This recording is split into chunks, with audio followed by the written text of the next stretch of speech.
Thank you very much, Sam. Let me start by just declaring that I will be using the song lines as a metaphor throughout the presentation, and I've just projected an example of a song line that is about 3,500 kilometer travel route that is connecting the central desert region with the East Coast in Australia. And this particular travel route, it always allowed the desert communities to visit the ocean where they could witness how dolphins were used by the people to herd the fish. And I believe this metaphor of the song lines offers a rich framework for understanding the process of qualitative approaches as well as qualitative data analysis, because it emphasizes that interconnectedness nature of qualitative data and the importance of context, which many students underestimate, and also the narratives and the ideas of navigating through this complex information and landscapes of qualitative research. So this metaphor positions this workshop as a journey along paths of wisdom where you as M&D students learn to navigate these interconnectedness landscapes of qualitative data by uncovering the stories and insights along the way, and where we as the staff members will also learn from you. And I am in this journey to co-create these methodological epistemologies with you and not for you. And this metaphor draws inspiration from, like I say, Australian Aboriginal concept of soul lines. And the rationale is that in their culture, the soul lines are these ancient paths that cross, along the land and mark roots of the cultural, spiritual, religious significance. And they are used to navigate and tell stories and pass down the knowledge. So that is part of the oral history. And I also believe that they represent the qualitative data and insight gained through this analysis. And in other way, I believe it is a way to respect indigenous ways of knowing and organizing information. And like this online guides, I believe you as M&D students, as participants, you will benefit greatly in this workshop. So qualitative research design, I believe it is a journey along these song lines of knowledge. And by viewing this qualitative research design through this soul line metaphor, I believe we have gained a deeper appreciation for the unique journey that each design will offer or is offering in exploring and understanding the human experiences and the social phenomenon. And I believe also from this workshop, you will, as an M&D student, map up your research songline by sketching your research design as a songline, marking these key methodological landmarks. And before we start, like Samu said, you need to engage on the chat. I just want to find out from you what other skills have you used from your personal life that really assisted you in this research journey? It can be communication skills, time management skills, but then just briefly indicate on the chat what skills you have used and has greatly assisted you in navigating through this qualitative research. Or you can put an emoji expressing how you feel about your current research project, and you can also explain your choice. Or if this research design that you are using, it were a type of vehicle, a car, what car will it be and why? And also what you can do also in the chat, you can also indicate what aspects of qualitative research intrigue you the most and why is that? I'll just check with you, Samu, if there are any response. We can take one or two. From Faith Sakele, who says communal living, workplace experience. Okay, thank you, Faith. Maybe let's take the last comment. Hey, it's fine. I think comments will come up. Maybe they are still thinking about it. So just to provide an overview, we will highlight the definitions and key components of qualitative research design and show how it aligns with your research questions, and also provide this overview on major qualitative research design. There are a lot, but then we'll just focus on the major ones. And also importantly, on how your paradigms, can influence the choice of your research design. And the learning outcomes are projected, but then for me, the last one, I think you should be in a space where you can justify the qualitative research design that you are using based on a lot of factors that we will unpack. And still also on the outcome, you should know you should able to name the design that you are using and why are you using it, justification, and how that is the application. So I think for me, those are the outcome going from this research. So first thing first, what is a research design? And you can see from Cresswell and Cresswell that the research design is that overall strategy. It is like a blueprint. So when you are building a house, you will have this blueprint. And if measurements or anything is wrong, you are going to have those challenges when you are building that house. So you can see that research design is not just about selecting the methods that you are going to use to collect data, to analyze, but about creating that comprehensive plan for your entire research process. So it should be well thought so that the study effectively address your research problem and your research questions. So already you can see how it relates with your chapter 1. And if you have a good research design, it will obviously provide that logical structure and guide all of your research process. And I'm also saying that a robust design increases reliability and validity. And in Quali, we aren't always talking about trustworthiness of data, and I will address that now in the second slide.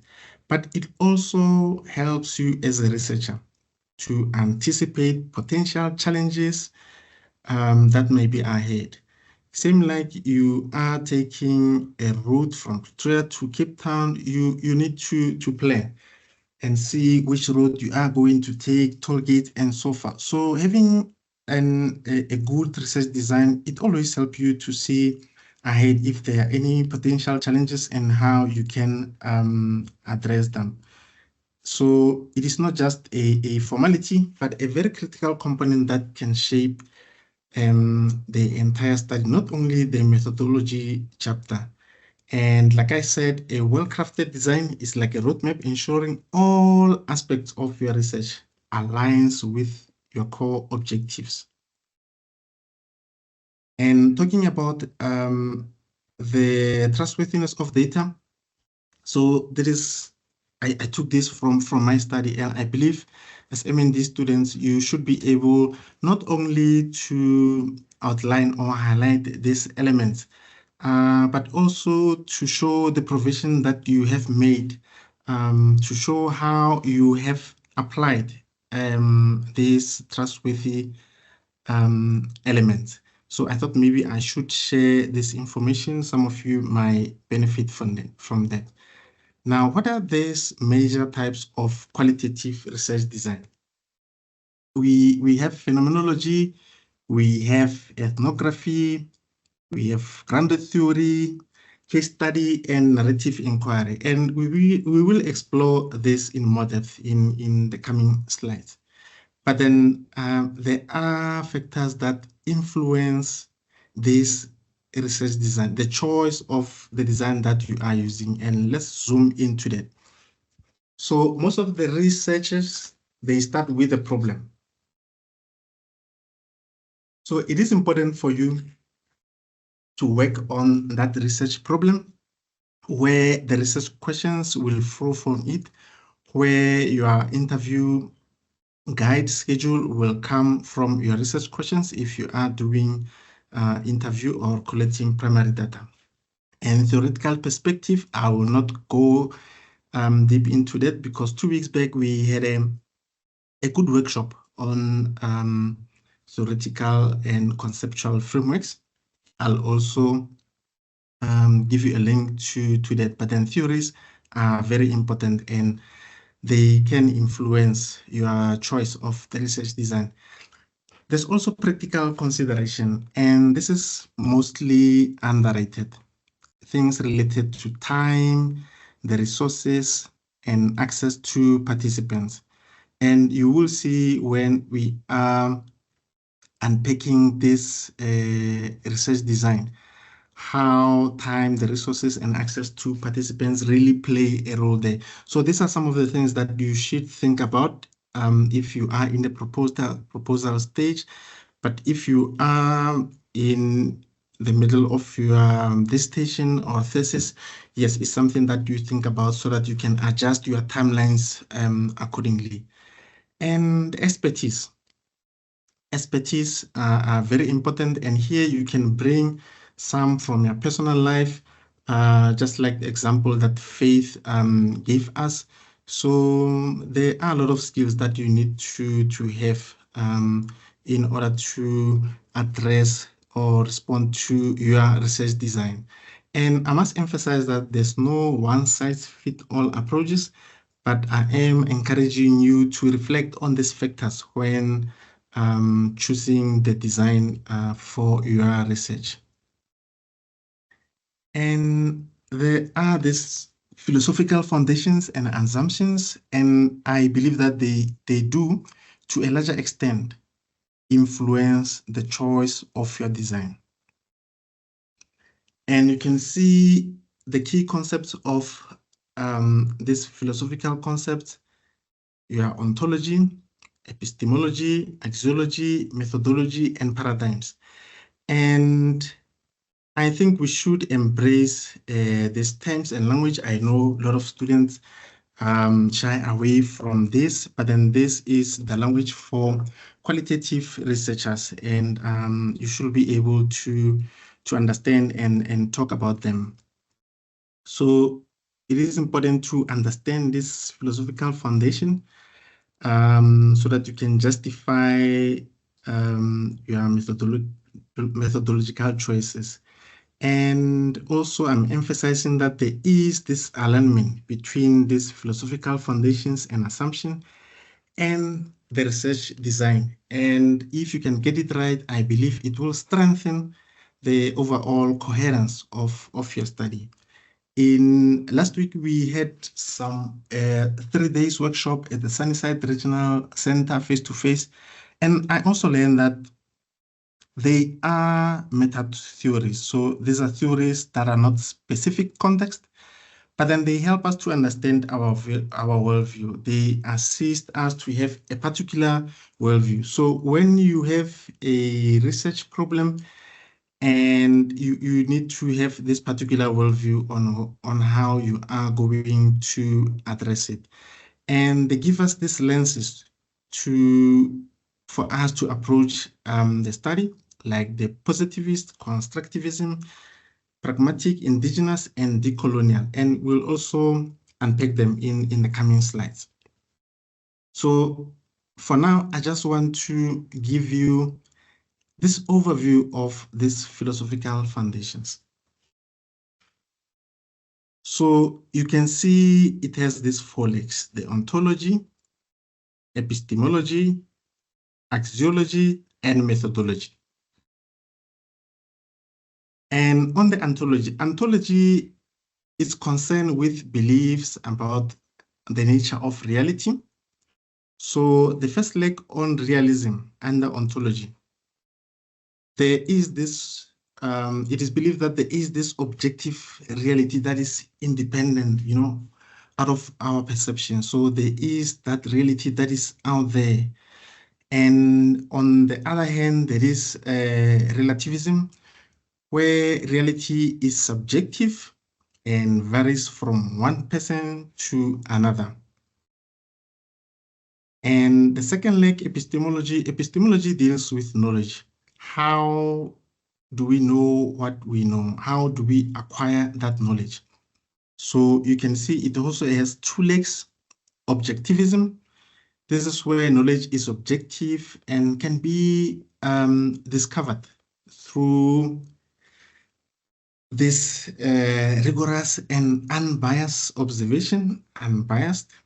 And the other leg is constructivism. So this is when knowledge is constructed through our experiences and when we interact with other people. Axiology, it also has two legs.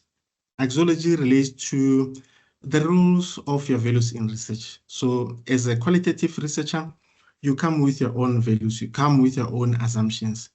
And there is a way on how you need to manage them. But then, so one leg is value-free, where this is where you as a researcher, as an M&D student, you are objective and you believe that everything is free, from your values. So you are detaching yourself from, it might be the data that you are going to collect, versus the value laden, where your values, they to an extent influence the research process. So when you are interviewing your participants and your participants are crying, you will be allowed to cry with them.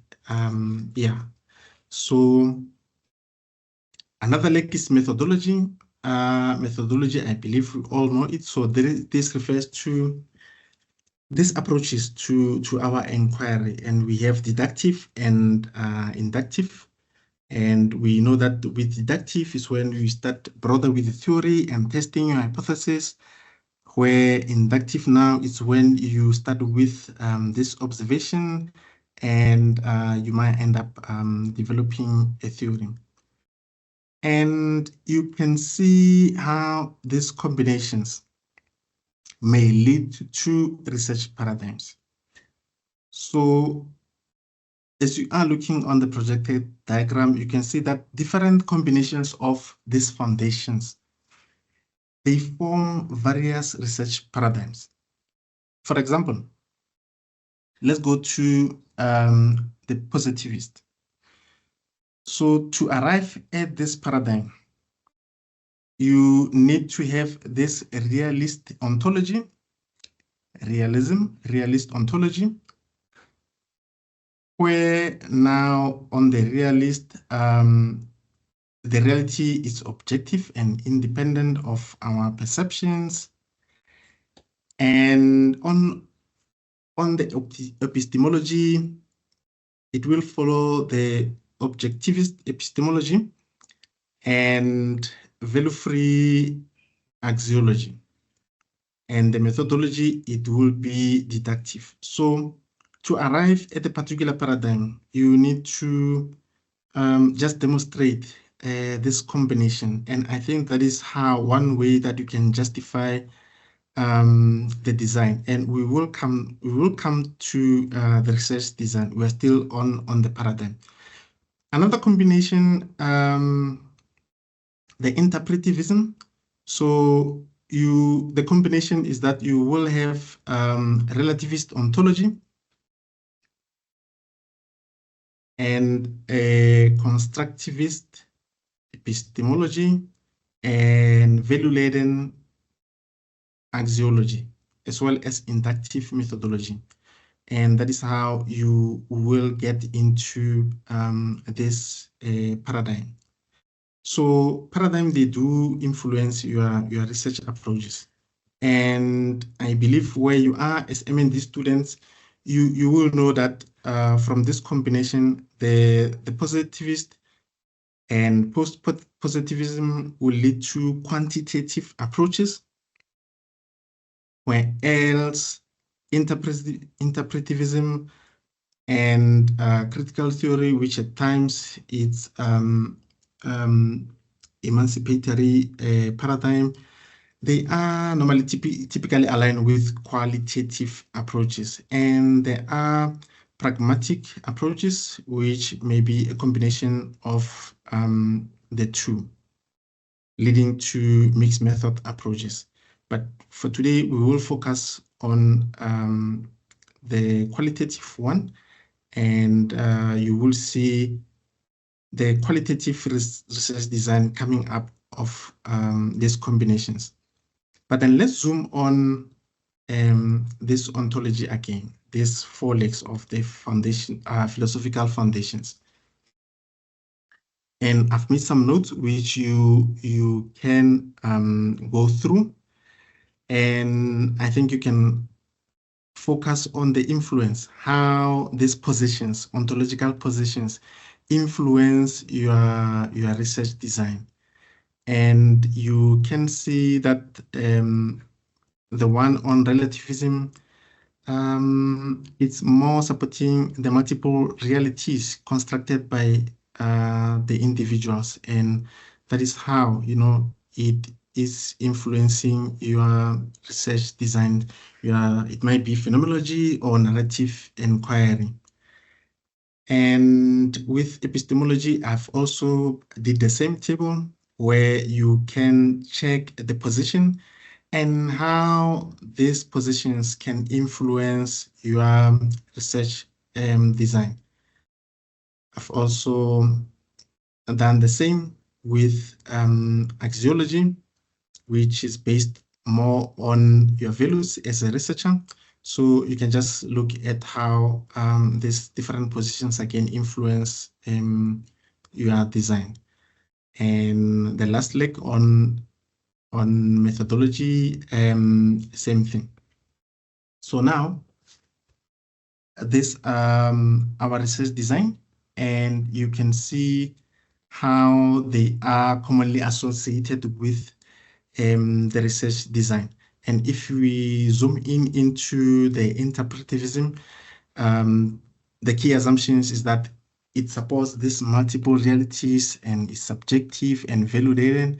And this is how they are associated with the qualitative research design. So there are other considerations that we need to zoom in. Consistency. So I believe that there should be that consistency when you are aligning a research paradigm with your research design. In a way that consistency, it ensures that the design that you've chosen, it aligns nicely with your paradigm position. And your research questions, these are very critical. So the research questions in chapter 1, how you have rephrased them, they will somehow guide the choice of the design you are making. And I will demonstrate that one with phenomenology.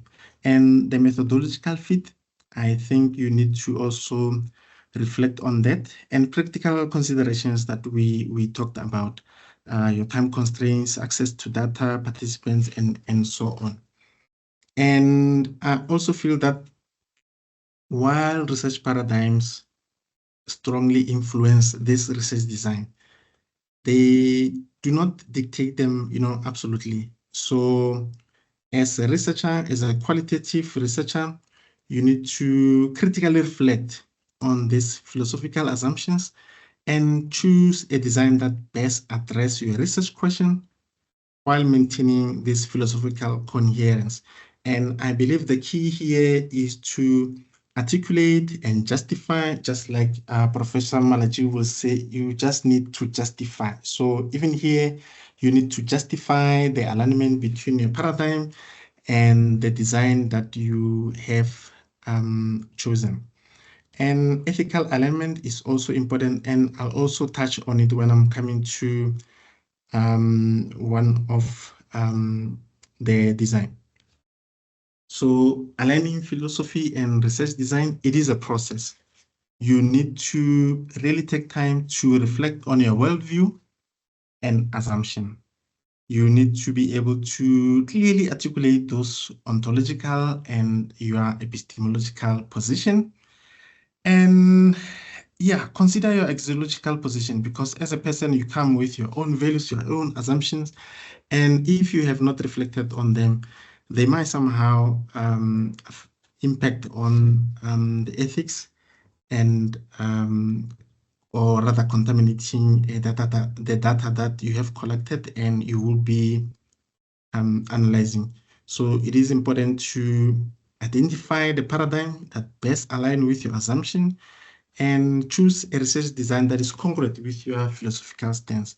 But then consistency, I believe it is important. There should be that golden thread between your philosophy, research question, and your methodology.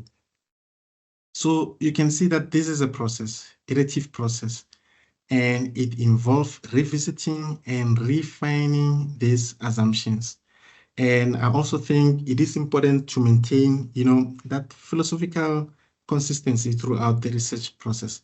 And these are the examples of the philosophical assumptions that I'm talking about that can lead to you choosing a research design. So we can see that a researcher with a relativist ontology and constructivist epistemology might end up choosing phenomenology to study the lived experiences of your participants. And a researcher with a pragmatic paradigm might at times opt for a case study, whether single or multiple, to explore these implications and implementation of new methods or acknowledging multiple realities that are there while seeking these practical outcomes. And a researcher that is influenced by transformative emancipatory, that is the critical theory, might choose PAR or ethnography to study power dynamics, in any settings, recognizing this value-driven nature of research and aiming for social change. So at times, my colleagues, especially Prof. Ngulwe, always emphasize diagrams.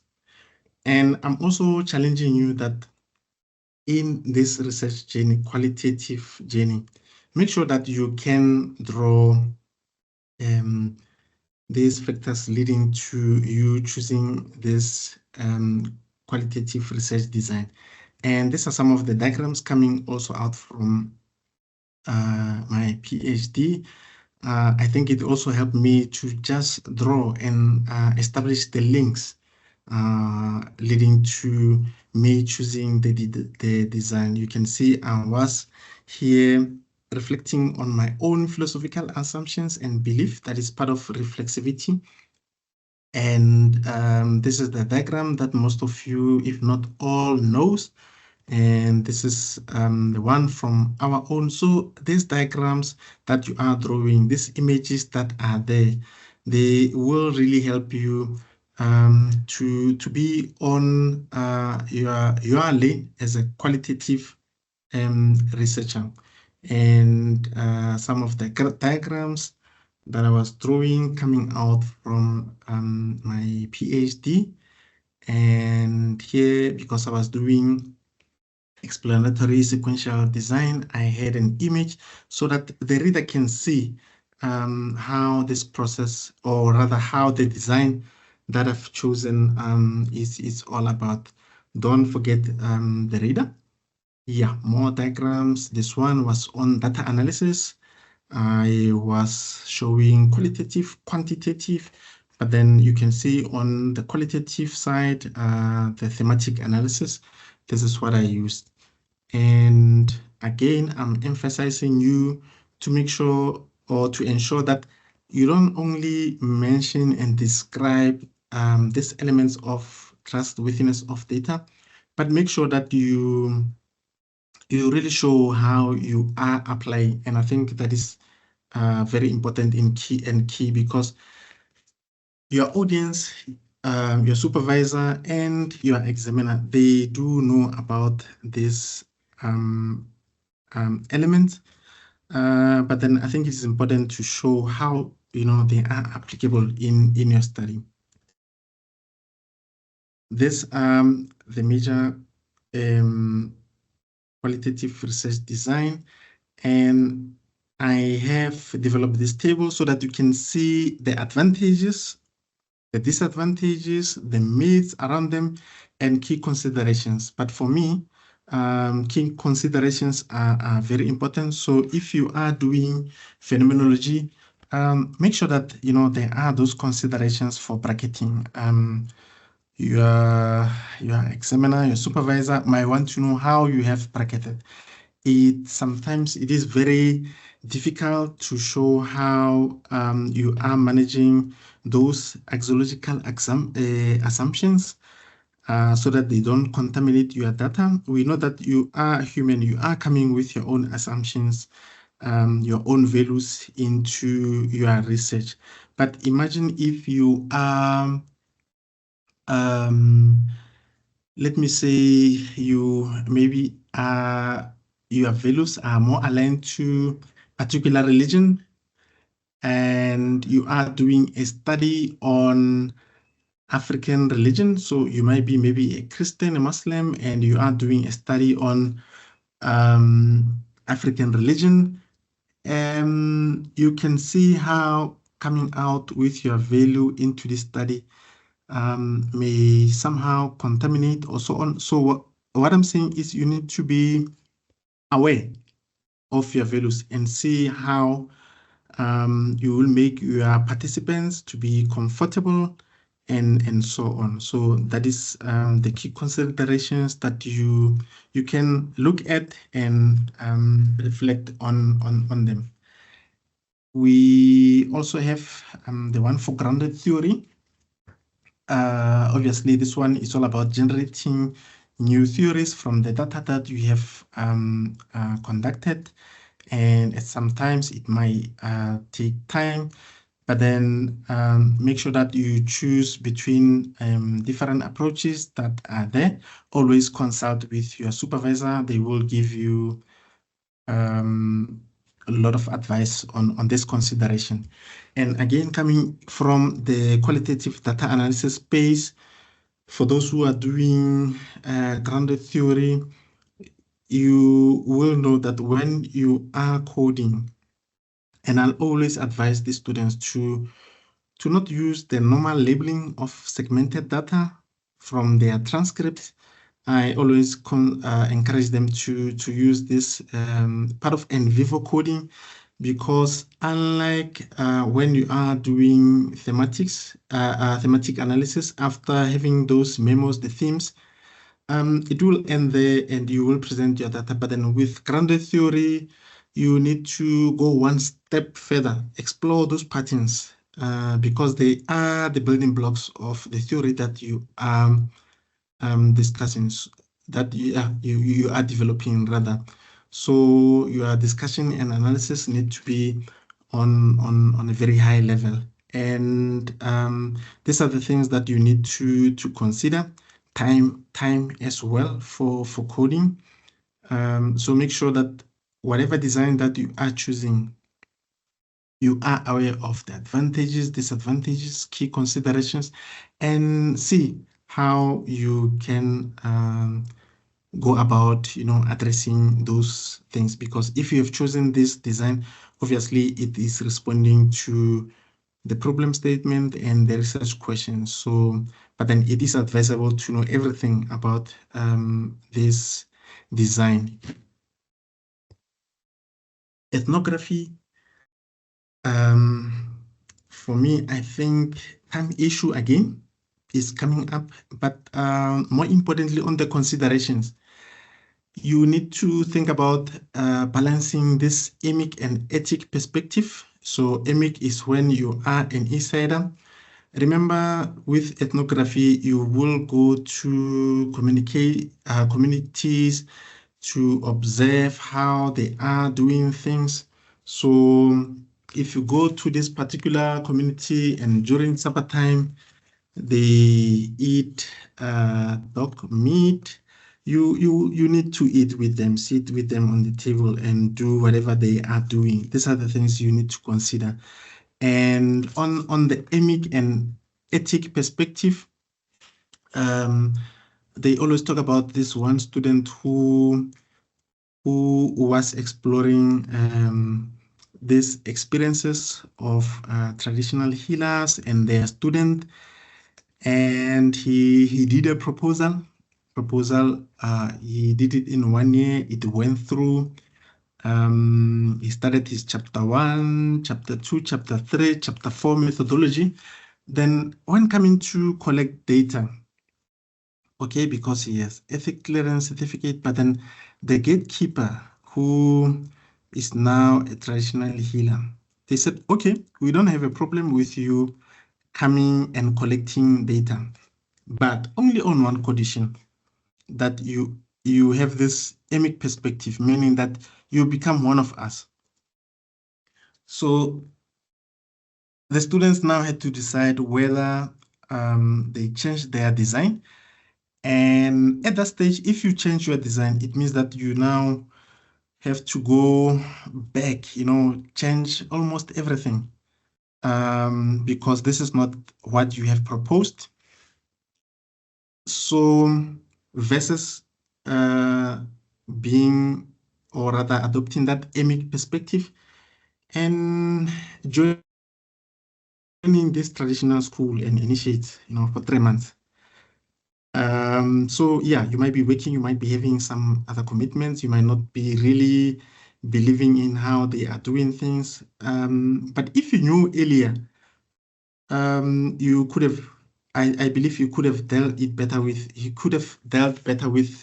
this situation and make informed decisions and plans ahead. So he ended up going into the initiation school for 3 months.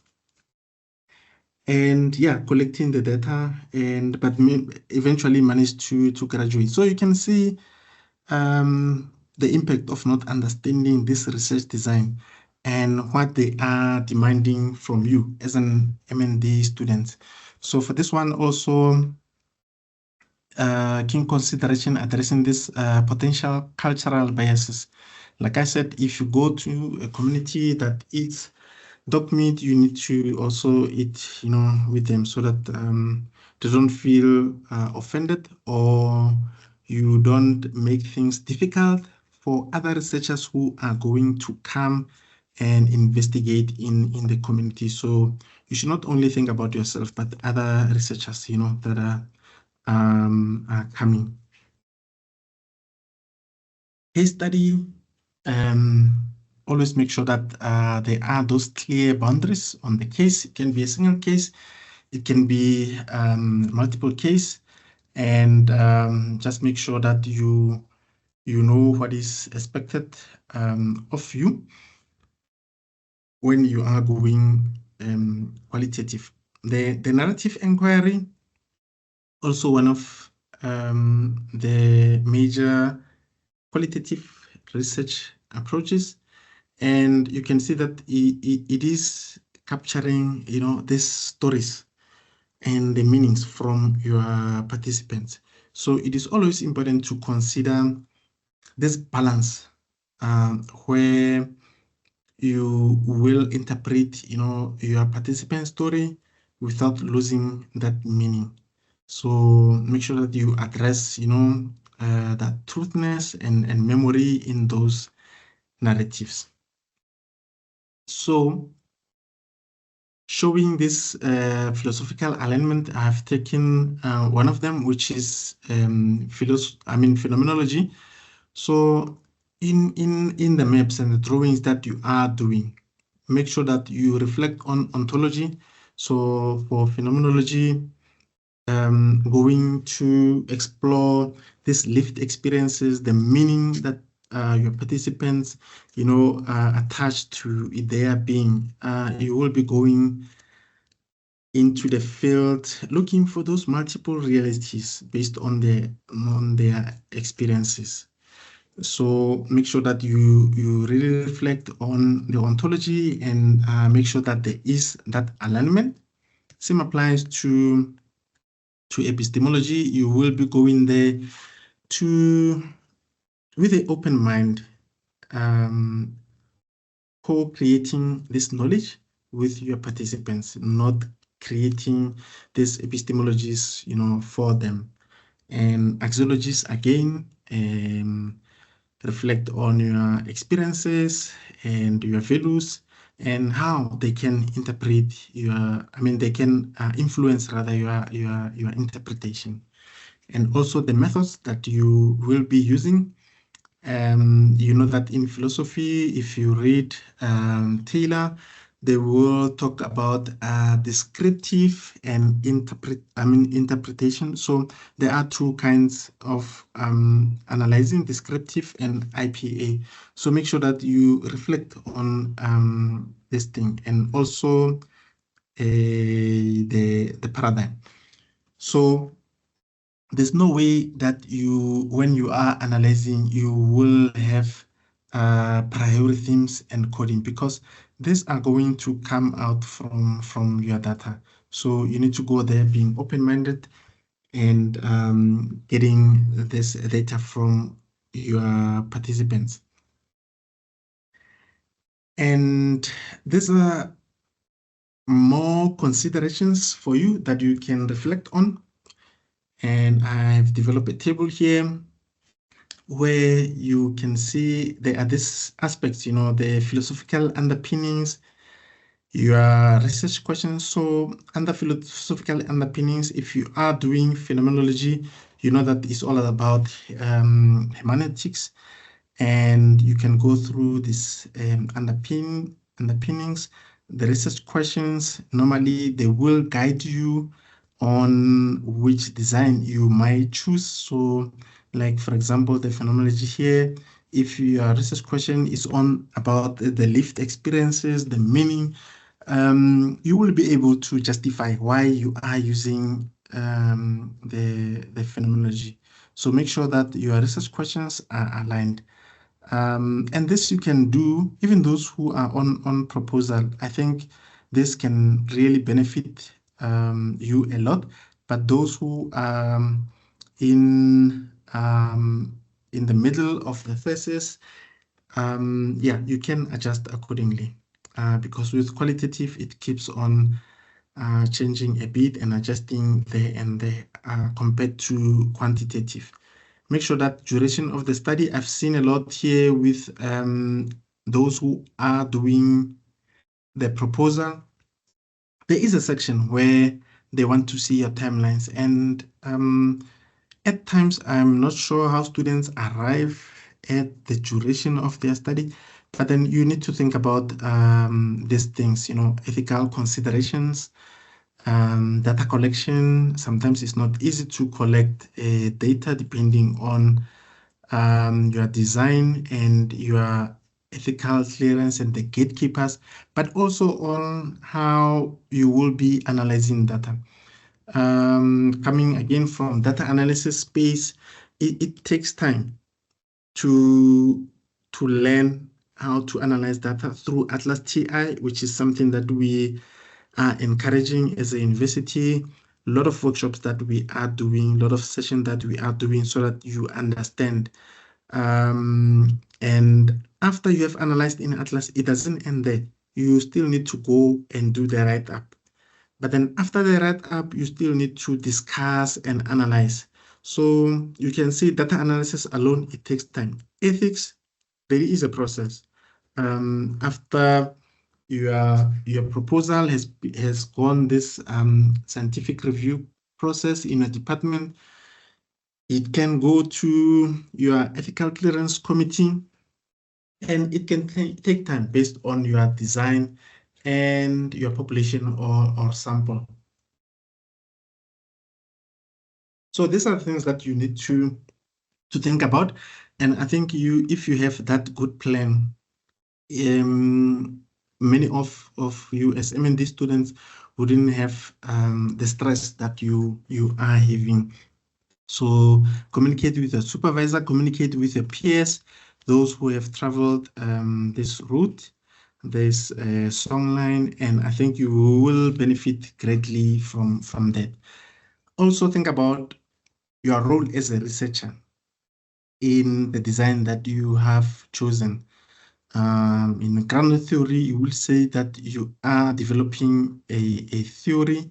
In narrative, you are co-constructing, these narratives. Ethnography, part of your role is to observe. So you can see a lot of triangulation there. You might interview, you might observe, and there's a lot of instruments that you need to develop with the criteria for how you will going to observe. Data saturation approach, something that you critically need to think about and discuss it with your supervisor. Because at times you will see students saying, I have interviewed 5 participants, but my supervisor want me to go to at least 15 or so. And I think, yeah, you need to have this discussion with your supervisor before and understand what data saturation is and if it can be applicable, even in your design, the design that you have chosen. Reflexivity, this is talking more to those axiologic consideration. So reflexivity, we know that in phenomenology, bracketing, they always talk about bracketing. So make sure that you read on bracketing and to a certain extent demonstrate how your own assumptions, your values did not contaminate the data that you are collecting or the data that you are analyzing. So that transparency, you need to think about how you are going to package it and include it in your writing. And you can see also in ethnography, cultural self-awareness, very important. You might be going to a community different of your culture. So make sure that you are aware, of those cultural rules and so on. And yeah, so your role as a researcher, it needs to be clear. I remember when I was doing my master's. So when you're applying for ethics on the risks, there is a section where you need to make provision if it might be high risk or medium risk. So in my case, I was saying that it is a medium risk because some of the questions may evoke heightened emotions from my participants, and they wanted to know how am I going to address that. And I was saying, okay, I am a psychology student and I am working in student counseling. So if I can observe or see that the participant is not right, then I can come in and chip in with my counseling skills. And it didn't go well with the ethics committee because you need to go as a researcher. So the advice was that, okay, you need to keep in mind that you are a researcher. So make sure that maybe you have referral. You can refer your participants to student counseling offices or outside. So you need to be clear about your role. You need to remind yourself that you are going there as a researcher. So that needs to be very clear. And I think it will save you a lot of times and challenges around the ethical clearance. theoretical use of theoretical framework. We had a good workshop, like I said, 2 weeks back. Professor Ngulu and Professor Malachi were conducted that workshop. So you can go to our YouTube and see how you can apply this conceptual and theoretical framework and see how you can align it with the research design that you are using. Validity, like I said, in qualitative, we talk more on trustworthiness. So think about the strategies that you can employ. Member checking is one of them, but I have a table in the previous slides where you can see how you can apply this. Member checking, it is a very good thing. So after you have collected your interviews, you will then transcribe. After transcribing, you will then need to send it to your participants so that they can confirm that whatever you have converted from audio to text is a true reflection of the interview. So that is member checking. And we know that in qualitative, there are some problems with reliability and validity, but doing some of these things, employing these trustworthiness strategies, can help you to enhance and promote the credibility of your data. So you can see in other designs, it's a must that you need to have that triangulation, interviews, focus groups, as well as observation. So these are the strategies that can help you to address this trustworthiness of your data. Transferability, again, we know that in qualitative, we don't generalize. But then the study that you are doing, remember, or you might be aware that in the concluding chapter, you will have some recommendations, and recommendations are coming from your data. And one of the research recommendations for future research, you can mention what other researchers can do, because you have done your research up to a certain level or context, and you might recommend that someone may take over from where you have done, or may do something similar that you did. For example, I was doing a study on students who are deaf, but then the strategies that I use, someone can do that study in a different context, maybe not for students who are deaf, but then students who might be blind. So transferability is speaking to that. Make sure that you do address that, and it will not only help you, but then other future researchers who will contribute, in the area of research that you are doing. Challenges, very important. Be aware of challenges, because, and you will know all the challenges, but then having gone through this aspect, you will have an idea of challenges that can come up based on your limitations, and see how you can address those challenges. And again, reach out to your supervisors. These are the people that can really assist you to go about, addressing these challenges.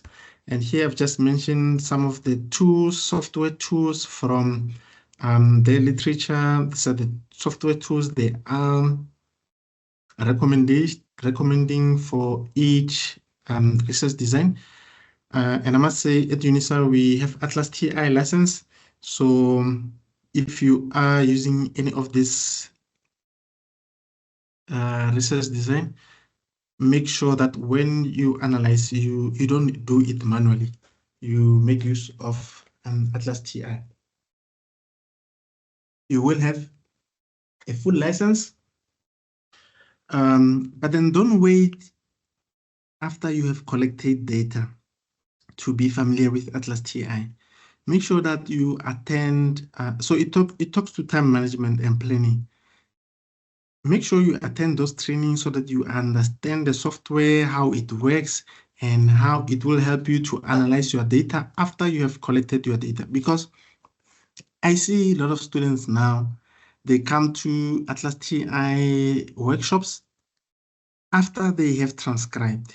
And some students, it's easy for them, they can progress faster, understand, and pull out those codes and themes from Atlas. But it takes time. It really takes time. And time is what you don't have as an MND student. So what I'm saying is make sure that you plan accordingly. Make sure that you understand the ethical clearance process. And coming back to data analysis, I have seen some students, they are using these data analysis apps. And remember, in your methodology chapter under data analysis, you need to tell us how you are going to analyze the data. If you are using Atlas and Vivo, feel free to be transparent. But also, if you are using your data analysis app, I see a lot of students are not mentioning that. I don't know why. Yeah, but it will be a reflect. Remember, your examiners, they are experienced, they will pick this thing up.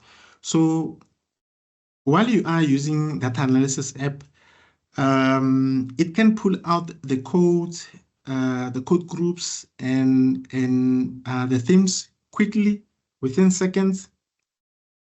But I always talk about this alignment. So remember, in your methodology, you will tell us if you're doing maybe thematic, you will tell us that you will follow those steps outlined by Brown and Clegg. And if you are now using this data analysis app, which I don't promote, but if you are using it, address it in your methodology chapter. Be transparent. And especially PhD, you will be doing your oral exams. So the panel may ask you about those things. So just be aware of these things and have this alignment, between your design and everything in your study. So yeah, that is also one advice there on alignment. Let's go to the common pitfalls in research design.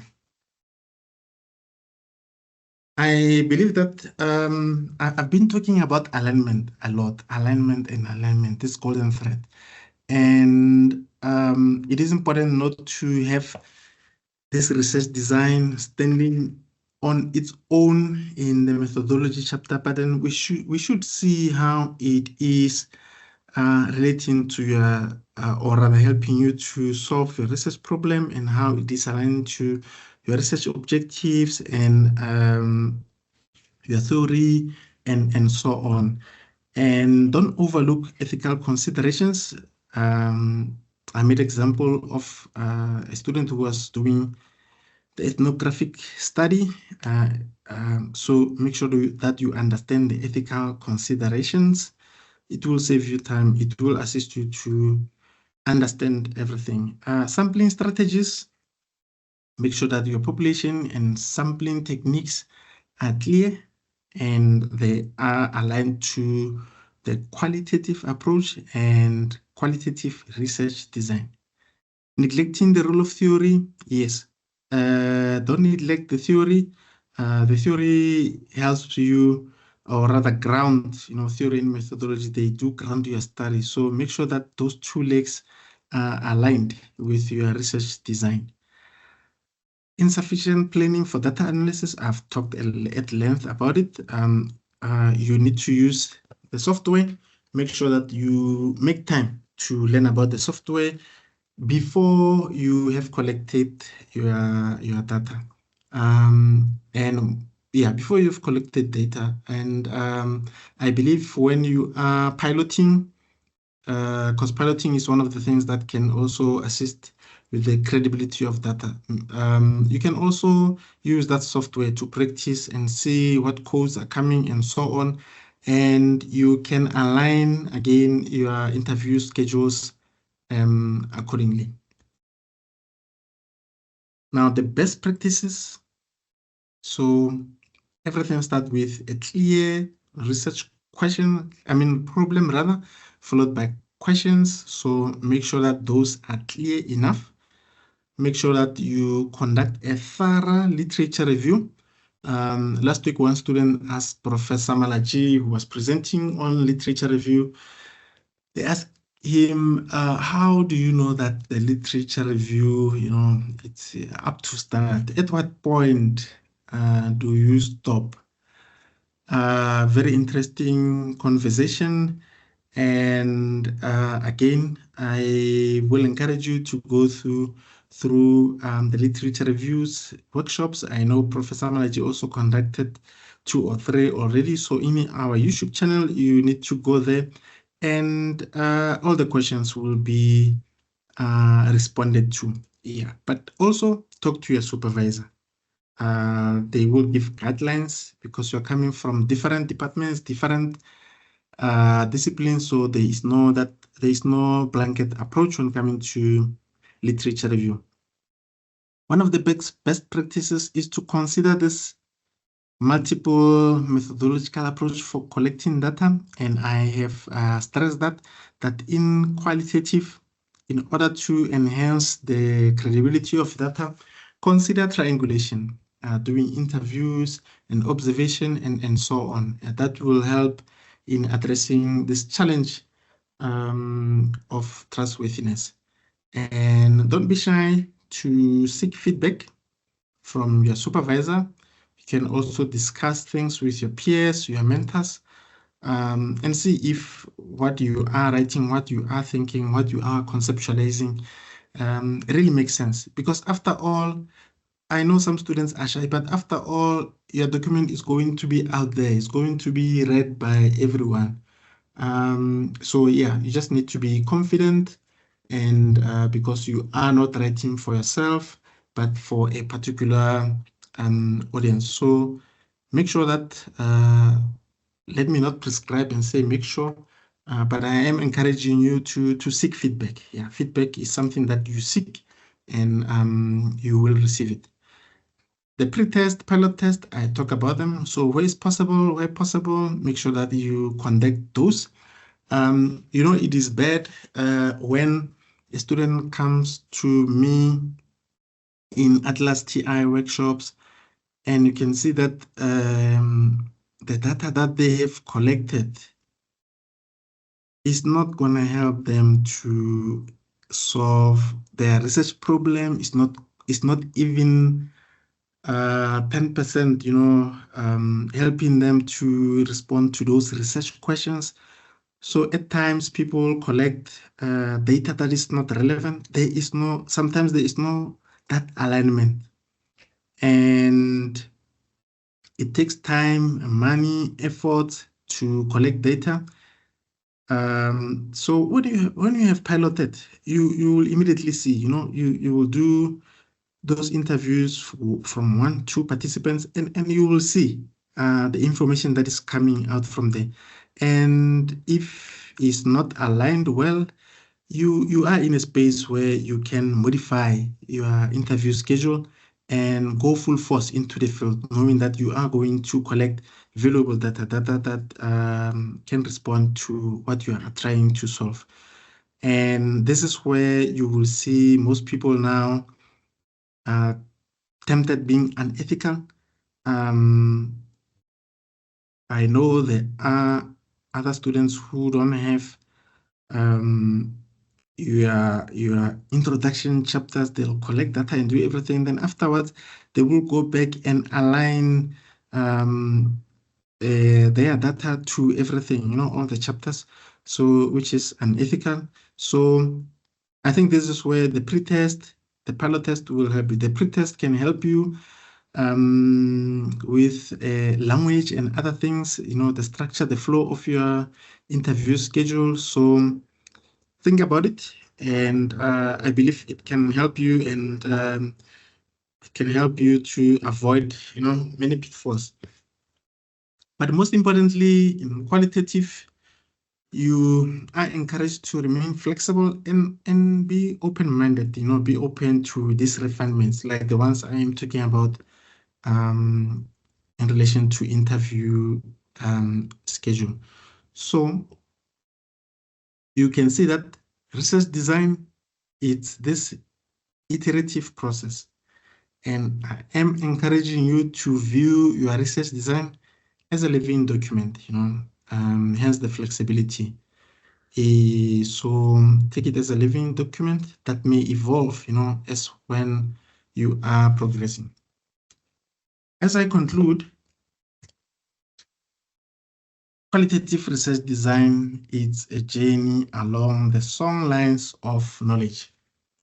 And I am saying by viewing qualitative research design through the lenses of song lines, this metaphor that I introduced, I believe that we will, and you as an M&D student, you will gain a deeper appreciation for the unique journey that each design is offering in exploring, in understanding the human experiences, the meaning they attach to their experiences and this social phenomenon.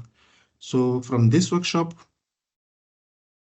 I encourage you to map up that research online. Sketch out, don't be afraid to draw the research design and marking these key methodological landmarks, and also highlighting or rather exploring how different research design might intersect, or how your design is intersecting with other components from other chapters, and how it is complementing other sections from other chapters.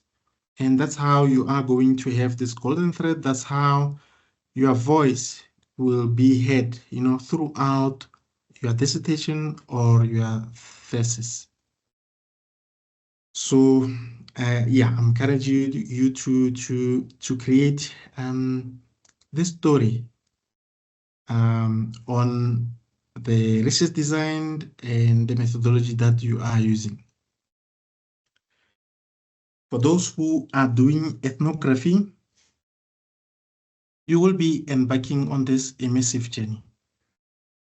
So you will be living with the keepers of the songlines, and you as a researcher, you need to think about how you will immerse yourself in a culture or a community, just like the travelers, living among those who know the songlines intimately. So be aware, or rather embrace the ethic versus the emic perspective, and also be aware of these key concepts that I talked about for ethnography. The participant observation, your field notes, make sure that you keep your field notes. These are very important, especially in data analysis, where you will now move into discussion and analysis, where you will pull out the similarities, differences, contradictions from your data and align it with literature. See how your data is confirming, disputing, or contradicting literature review. So field notes are very important. And also be aware and mindful of this cultural interpretation while you are on this immersive journey. Those who are doing phenomenology or adopting the phenomenological research design, you will be on this experiential path. So you will be walking the songline to understand its essence. So the focus for you will be on this lived experiences, the meaning your participants attach to their being. So this is similar to truly experiencing a songline by walking in it. And the key concepts here, remember, is the lived experiences. You need to articulate those lived experiences, the meanings, the essence of this phenomenon you are investigating, but also remember bracketing. This talk to reflexivity, this talk to your axiological assumptions. For those who are doing grounded theory, you will be mapping new territories. You will be discovering and creating new songlines, because quantitative theory is all about creating these new theories. So as a researcher, you will generate these new theories from your data. We really need these new theories. And yes, akin to explorers mapping out these new song lines based on their observation. So you need to develop these skills. And hence I was asking the first slides, if you are aware of any skills from your personal life that you are bringing into research. So you can see that the skills that you have, they are valuable and they can really help you throughout your research process. So don't undermine them. So for you, while creating these new theories, always be mindful of this constant comparison, theoretical sampling, as well as the saturation. And for those who are going for case studies, you will be studying this significant sites, along the song lines. And here it's all about the in-depth analysis for a specific case or multiple cases. And it's similar to exploring a crucial landmark along the song line. So you will be bounded, or you may be bounded by systems, multiple gate sources, multiple data sources, and the contextual analysis, of course. For those who are adopting the narrative research, you will be going into the storytelling journey. So you need to work on your listening skills, because you will need to listen so that you can retell the stories of the song lines. Because the focus here is on stories from your participants and their experiences, much like the oral traditions that that kept these song lines alive. So the focus here, I believe, it is those narrative analysis.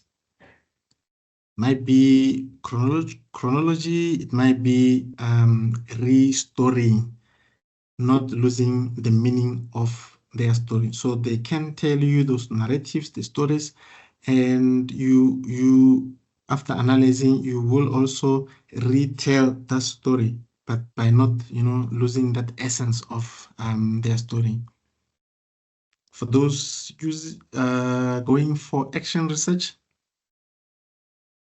yours will be collaborative expedition. So you will be working with song landscapers to address the community needs.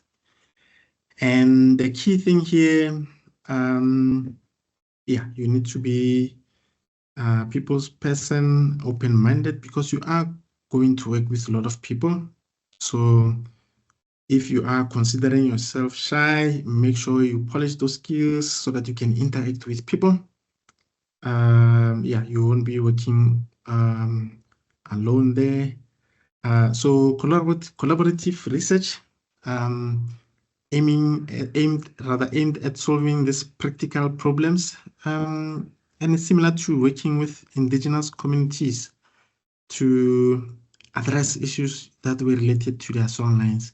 And the key concepts here, for those who are doing action research, be mindful of these cycles of action and reflection, because action research, it keeps going. It's not linear. So you need to be aware of the cycles, the reflection, continuous reflection, the participation, and the practical outcomes. And after the practical outcome, it can form another cycle on and on and on again. But then as an MND student, you need to know where you will stop, and you might recommend other researchers, to take the baton from where you have stopped, to implement some of your recommendations in the communities, because you need to stop somewhere, and also consider the issue of costs and time as well, but also giving back to that particular community that you are working for, so that other researchers that are coming into that community, things will be easier for them. And I believe this is where I will stop. But then my parting word is that the time that you spend on your research design, see it as an investment in the quality of your entire project, and it will show. So it is important to craft well your research design. Make sure that you can justify. For PhD students, like I was saying, for some of you might be going to these oral exams.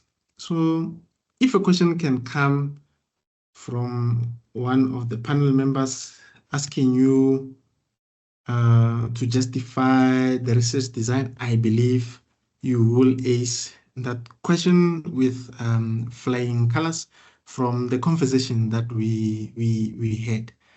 As the College of Graduate Studies, as the School of Interdisciplinary Studies and Graduate Studies, we promote this critical thinking in quality research, qualitative research, and also creativity.